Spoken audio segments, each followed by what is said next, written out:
जय आदिवासी दोस्तों આપણે વાત કરીએ તો આપણા ભાઈ ધારાસભ્ય શ્રી ચૈતરભાઈ વસાવા ક્યારે છૂટવાના છે અને ચંપાબેન વસાવાને જે ગાળો બોલી હતી તે ચંપાબેન શું કહેવા માંગે છે તે વિડિયો બતાવું છું દોસ્તો। અને સુનિલ વસાવાનું શું કહેવું છે તે માફ કરશે કે નહીં, કેવી રીતે માફ કરશે તે આજે વિડિયો દેખાડું છું દોસ્તો। પૂરો જોજો અને એટલો શેર કરજો કે સુનિલ વસાવાને ત્યાં વિડિયો પહોંચે। વસાવા દ્વારા સર્વપ્રથમ તો સાગબારા પ્રમુખ શ્રી જે એક અમારા મહિલા તાલુકા પ્રમુખ છે ચંપાબેન વસાવા, તેમની જોડે અભદ્ર ભાષામાં વાત કરતા, અભદ્ર ભાષામાં ગાળાગાળી કરતા હું વચ્ચે પડ્યો। માન્ય ધારાસભ્યશ્રીને એવું કીધું કે સાહેબ મૂકો, ભલે ગમે તે હોય, એક મહિલા આગેવાન છે, તેમની જોડે તમારે આવું વર્તન ના કરવું જોઈએ। આટલી વાત કરતા ધારાસભ્યશ્રી ઉશ્કેરાઈ જાય છે, મારા પર મોબાઈલ વડે હુમલો કરે છે। મોબાઈલથી હુમલો કરતા થોડી ઝપાઝપી થઈ, પછી માન્ય ધારાસભ્યશ્રી વધારે પડતા ઉશ્કેરાઈ જાય અને મારા પર જાનલેવા હુમલો કાચ દ્વારા કરે છે, કાચના ગ્લાસ દ્વારા।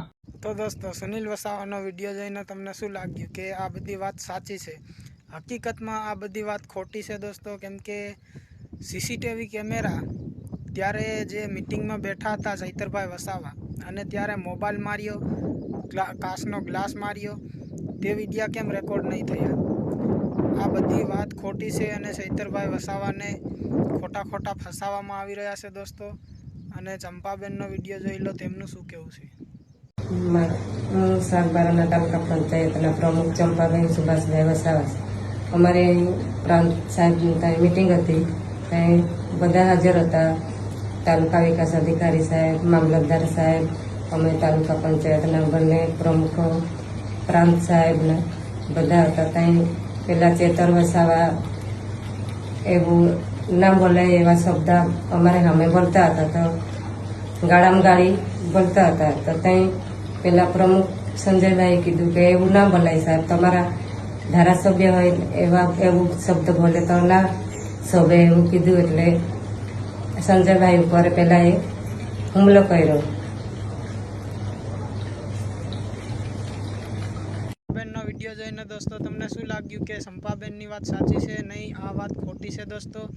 તો ચંપાબેનને મારે એટલું કહેવું છે, ચંપાબેન વસાવા તમારે આ વિડીયો બધા સાબુતી સામે બતાડવા પડે તો પબ્લિકને સાચું લાગશે કે વાત સાચી છે તમારી। તો તમને ગાળું બોલ્યા તે વિડીયો કેમ રેકોર્ડ નથી થયો ઓફિસે?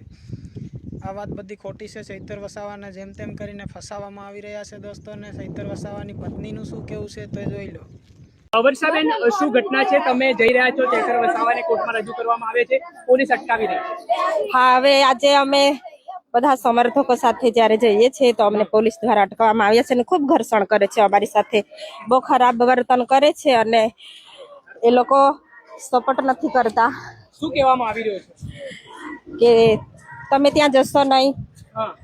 ટોળા ભેગા કરો છો, આવી રીતે અમને બધું આમ ગોળ ગોળ ફેરવે છે એ લોકો અને ત્યાં અમને જવા દેવામાં આવતા નથી। એટલે અમે તમારી શું માંગણી છે? હવે 24 કલાકમાં અમને કીધું છે, 24 કલાકમાં છોડી દઈશું એવું, એટલે અમે એમને લેવા માટે જઈએ છીએ રાજપીપળા સમર્થકો સાથે। ક્યાં સુધી જશો? અમે જઈશું, અમને જ્યાં સુધી પહોંચાય ત્યાં સુધી અમે પોલીસ જઈશું। તમને અટકાવી રહી છે રસ્તામાં? હા, પોલીસ અટકાવે છે, ખૂબ ઘર્ષણ કરે છે અમારી સાથે। દોસ્તો ચૈતરભાઈ વસાવાની પત્નીનો વિડીયો તમે જોઈ લીધો છે દોસ્તો।